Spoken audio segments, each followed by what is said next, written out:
사람이 살아가는 데는 완벽한 자가 없고 실수가 있기 마련입니다. 실수를 함에도 불구하고 다시 자기 양심에 끄리낌이 없는 회개의 시간들로 우리의 영혼이 다시 일어나야 함을 하는 애씀의 몸부림이 오늘 이 시간에 있으시기를 원합니다. 너무나 힘든 현실 속에서 우리의 믿음 없음은 나의 영혼을 더 좌절되고 낭망으로 이끈다는 사실을 알아야 됩니다. 그러므로 우리는 보이는 것을 따라가며 판단하며 좌절할 것이 아니라 보이지 않는 하나님을 믿고 스스로 좁은 길을 걸으며 항상 기뻐하고 쉬지 말고 기도하며 범사에 감사하는 삶으로 나아가기를 우리는 매일같이 원해야 합니다. 우선 좌절이 되고 힘들고 고난과 어려움이 닥친다고 해도 불의와 타협을 할 것이 아니라 우리 자신의 양심에 따라 움직이는 마음의 자세가 중요하다는 사실을 우리는 똑바로 알아야 됩니다. 오늘날의 사람들을 가만히 보면 자기 양심에 따라 움직이는 모습보다도 현실에 보이는 어떤 일들이 자기의 육의 일에 따라 쉽게 타협하는 일들을 우리는 자주 봅니다. 갈수록 이 양심이라는 것을 내어버리고 눈에 보이는 것을 쫓기 위한 또 다른 동물로 태어나고 있다는 이 엄청난 사건들을 여러분은 볼 줄 알아야 됩니다. 우리는 그리스도의 자녀로서 혹은 예수님의 말씀을 받아들이고 실천하는 제자로서 자기 양심에 대하여 스스로를 말씀을 잣대로 하나님이 보시기에 합당한 양심을 가지고 있나 자기의 영혼을 돌아볼 줄 분별해야 됩니다. 하나님의 자녀들이 특히 사도직에 있는 사람들에 대하여 더더욱 자기 양심으로 나오는 선한 영성훈련을 교육받아야 한다는 사실 여러분 알아야 됩니다. 무조건 성령이 함께한다고 이론적으로 내가 하나님과 교통하는 것처럼 성령을 통하지 않고 자기의 잣대로 말하는 것이 아니라 우리가 하나님과 교통하기 위해서 영성훈련이라는 교육을 통해서 성령님의 역사함을 그 성령을 통하여 교육을 받아야 됩니다. 우리는 하나님으로부터 이 세상에 대하여 존재하게 되는 그런 사역자가 되어야 됩니다. 우리 자신이 속한 이 땅에 있는 모든 것에 대해 하나님이 창조하셨음을 우리는 알아야 합니다. 그리고 죄 때문에 죽어야 할 존재들을 불쌍히 여기시고 죄에서 자유케 하시기를 위한 하나님의 뜻으로 말미암아 독생자 예수님을 통하여 인간은 어떻게 살아가야 되고 인간에게 하나님을 사랑하는 방법과 이웃을 사랑하는 방법의 가르침을 내리기 위하여 성령으로 태어나셨고 하나님의 뜻을 이루시기 위하여 십자가의 물과 피를 쏟으셨다는 것을 여러분들은 아시리라 믿습니다. 인성으로 오신 주님은 12 제자와 함께 역사와 기적을 보이셨습니다. 그 많은 기적 중에서도 가장 큰 기적의 역사는 성경이라는 말씀을 우리에게 주셨다는 것을 저는 제일로 생각하고 있습니다. 하나님께서는 말씀이 되어 성경을 통하여 성령을 통하여 많은 메시지를 전하는 기적을 행하셨습니다. 그런 우리는 말씀에 대해서 말씀은 누구십니까? 하나님이십니다. 하나님이십니다. 말씀은 성경책이 아니라 하나님이십니다. 그런 우리는 말씀에 대해서 우리가 마음으로부터 믿고 마음으로부터 받아들이고 마음으로부터 관리하고 자기 영혼을 관리하고 마음으로부터 담대하게 그리고 마음으로부터 견고하게 지켜 믿음으로 나아가야 합니다. 그럼에도 불구하고 우리는 언제나 연약한지라 약한지라 우리는 너무나 간약한지라 우리는 시험의 순간에서 하나님께 의지하고 의뢰하는 것보다 내 양심은 우리의 영혼은 하나님을 버리고 자기 스스로 늘 고뇌하고 힘들어하고 있습니다. 자기가 하려고 말입니다. 하나님께 의지하고 의탁하는 것이 아니라 내 힘으로 하려고 늘 고민하고 힘들어하고 있습니다. 우리는 현실에 대해서 강해지는 가정으로 나아갈 때 나름 어려움을 많이 겪고 있습니다. 그러나 그것들을 잘 극복해 나가기 위해서는 착한 현실과 선한 양심으로 하나님을 바라봐야 됩니다. 우리는 하나님을 바라봐야 됩니다. 종교인들 가운데 큰 사역자 중에는 혹은 축복받은 사역자들도 있습니다. 그러나 한 해에 몇천 명씩의 전도사님들이 다시 태어나고 졸업을 해서 신학교에서 그들이 또 사역자가 되고 있습니다. 지금 현실입니다. 수많은 사역자가 나옵니다.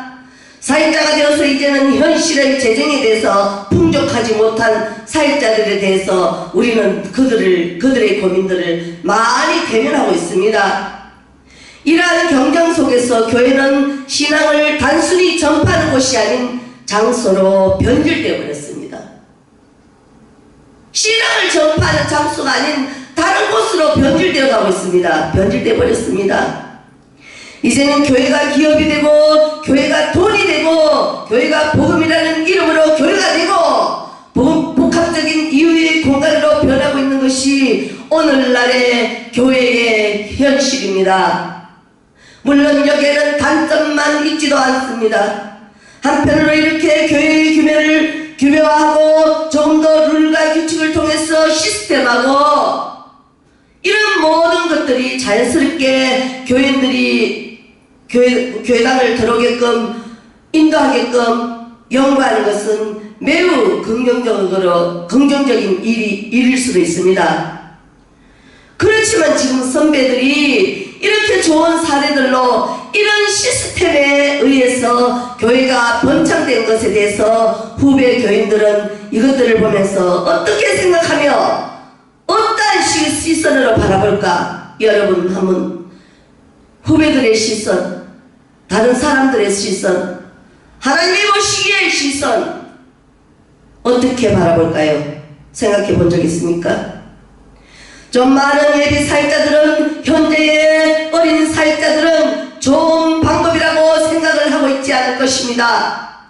물론 하나님을 모르는 사람들이 하나님을 편하게 섬기기를 위하여 지금의 교회는 무겁지 않고 혹은 누구든지 들어올 수 있습니다.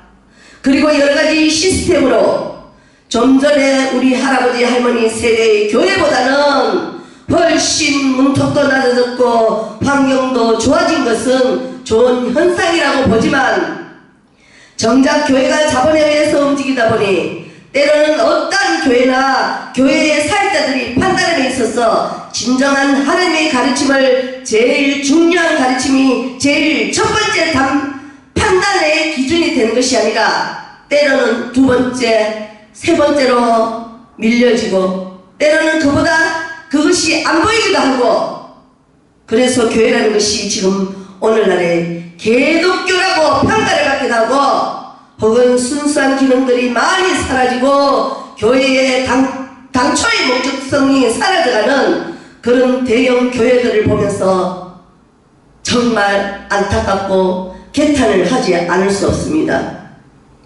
그리하여 저희 후배들은 지금 이 메시지를 듣고 있는 사람들은 규모의 교회, 자본의 교회를 우리가 바라보면서 안타까운 마음을 가지고 있을 것이라 생각합니다. 안전한 울타리는 누구나도 사실은 너무나도 바라죠. 누구나가 다 바랍니다. 안전한 울타리를 말입니다.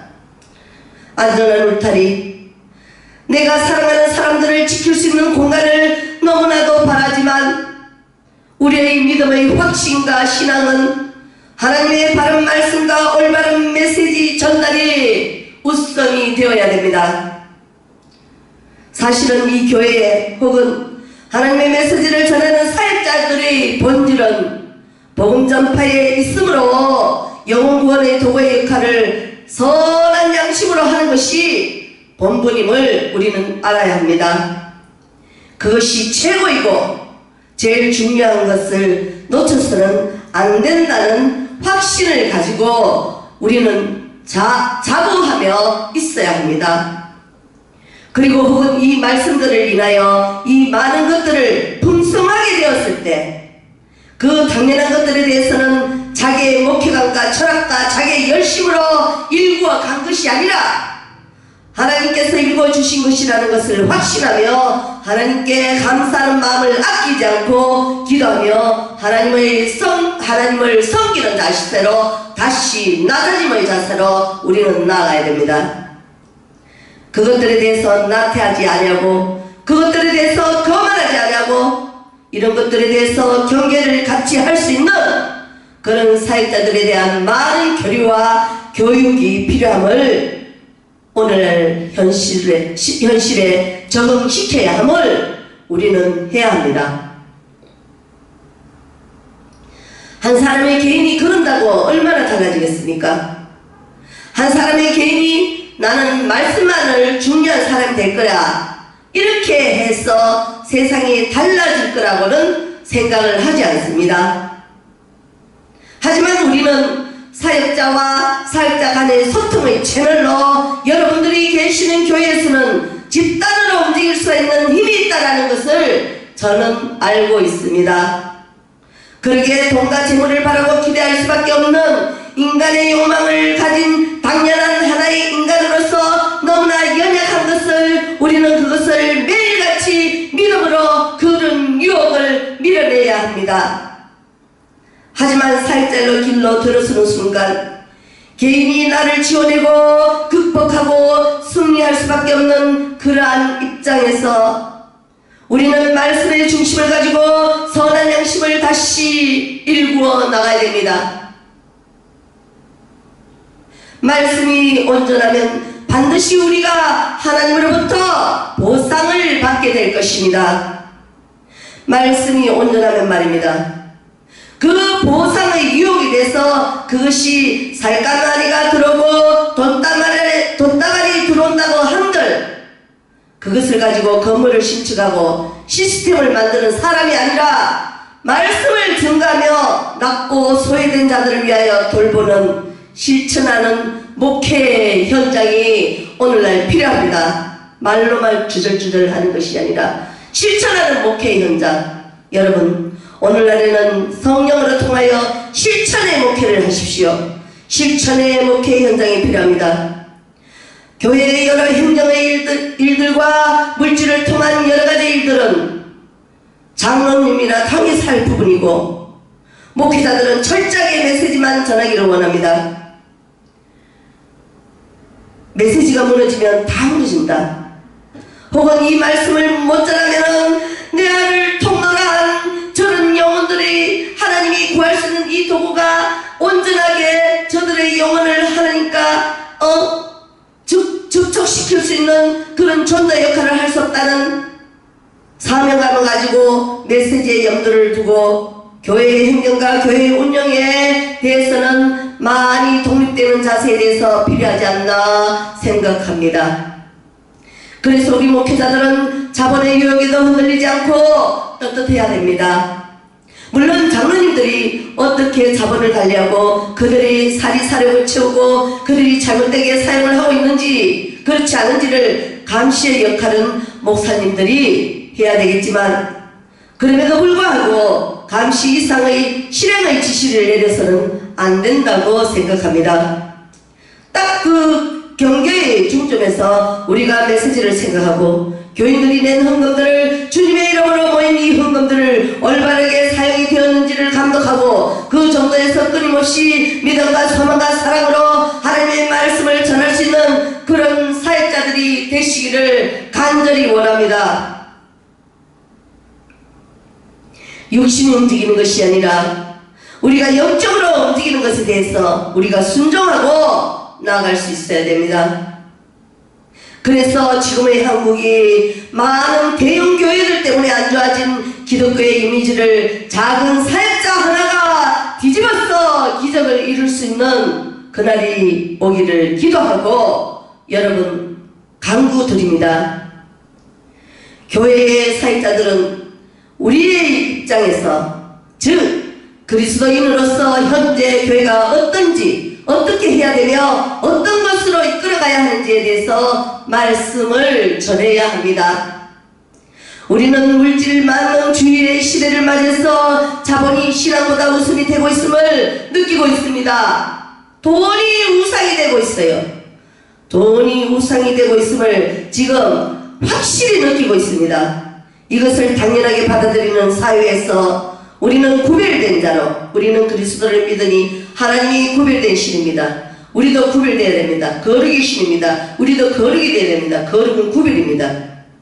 구별된 자로서 자본이 신앙보다 우선이 되는 것이 아니라 신앙이 자본보다 우선이 되어야 한다는 것을 전파하고 알려야 됩니다. 하나님이 가르쳐 주신 인간의 존엄성과 인간이 사랑을 알아야 되고, 인간은 더불어 살아야 되고, 이웃을 사랑해야 되고, 하나님을 찬양하고 하나님 안에 모든 것이 이루어졌다는 것을 강력하게 내가 먼저 믿고 전달해야 됩니다. 전파해야 됩니다. 이러한 것들을 반복하는 행위에 대해서 지금 많은 전 세계 모든 사역자들이 자본에 굴하지 않고 시스템에 개입해서 이것을 양상화하지 않으려 하고, 오직 하나님이 허락하신 우리의 전심을 담은 목소리로 직접 기도하는 모습으로 성령으로 통하여 바꿔나가는 우리 교회 사역이 되어야 됩니다. 하나님에 대해서 우리가 성령으로 통하여 메시지를 전달받은 바를 우리가 성전에서 육성으로 널리 전할 수 있는 그런 사역자들이 많이 나오시기를 기도드립니다. 혹은 시스템에 현혹되어서 교회의 신축을 막 원하고 기도하고 갈구하고, 혹은 우리 교인들이 도망가지 못하게 하려고 다단계처럼 교회의 룰을 정해서 한번 들어오면 못 빠져나간다는 이런 시스템을 만들어 그것들을 마치 합당한 것으로 여기는 사역 현장을 이제는 교회들이 단번에 멈춰야 됩니다. 만약 그렇게 조직하려고 이것들도 교회에 헌금이 되니까 수익을 대려고 하고 헌금을 강요하고 이런 자본주의적 사역자들은 즉시 회개해야 됩니다. 돌이켜야 됩니다. 우리는 말씀을 전하는 목소리와 영성을 다한 행동에 대한 우리의 영적 개발에 우리가 많은 것들을 노력하고 많은 기도를 하고 많은 것들을 다듬어서 교회가 본질로 돌아가는 미래의 사역자가 될 수 있도록 전심을 다하여 간절히 선한 양심을 담아 하나님께 의지하고 의뢰하는 시간들이 새롭게 되어져야 됩니다. 그래야 하나님께서도 우리의 믿음됨을 보시고 하나님으로부터 된 위로부터 오는 영광과 권능을 허락해 주실 것입니다. 땅의 것이 아니라 썩어질 것이 아니라 영원히 썩지 않을 위로부터 오는 하나님으로부터 된 영광과 권능을 허락해 주실 것입니다. 무엇이 옳다 그르다고 하는 판단은 결코 자기 사랑, 자기 애로 인하여 자기 인식에서 오는 일로 되어서는 안 됩니다. 옳다 그르다 하는 판단과 우리가 그로 인해서 어찌해야 되는가에 대한 하나님의 판단에 대해서 로마서 2장에 기술하고 있습니다. 로마서 2장을 묵상해 보시기 바랍니다. 우리는 우리의 시각으로 보고 들은 모든 것을 우리 생각의 잣대로 말씀을 들고 사람들을 판단하여서는 안 됩니다. 내 관점에서 내 시각으로 저 사람은 어떻다, 내하고 뜻이 안 맞고 다르다고 하여 판단을 해서는 안 됩니다. 오직 성령님이 주신 말씀을 사람들이 알아듣지 못하더라도 그냥 그대로 전하는 전도자의 역할을 충성되이 하시기를 원합니다. 그리하면 하나님께서도 성령님을 통하여 우리의 믿음을 다시 단단하게 새롭게 보증해 주시겠습니다. 그 보증의 확신은 성령님의 내주, 그리스도와 연합되는, 내 안의 영과 그리스도와 연합되는 그런 정말 단단한 믿음을 보증해 주실 것입니다. 우리 모두 서로 협력하고 서로 사랑하여 참고 인내하며 기다리며 하나님을 바라고 하나님을 의뢰하고 하나님께 의뢰하고 하나님께 의탁하고 하나님께 의지하고 나는 약하고 간악하지만 나는 연약하고 간악하기 때문에 하나님을 바라고 하나님을 믿고 마음으로부터 믿고 입으로 증거를 하는 사역자가 되시기를 간절히 축원드립니다.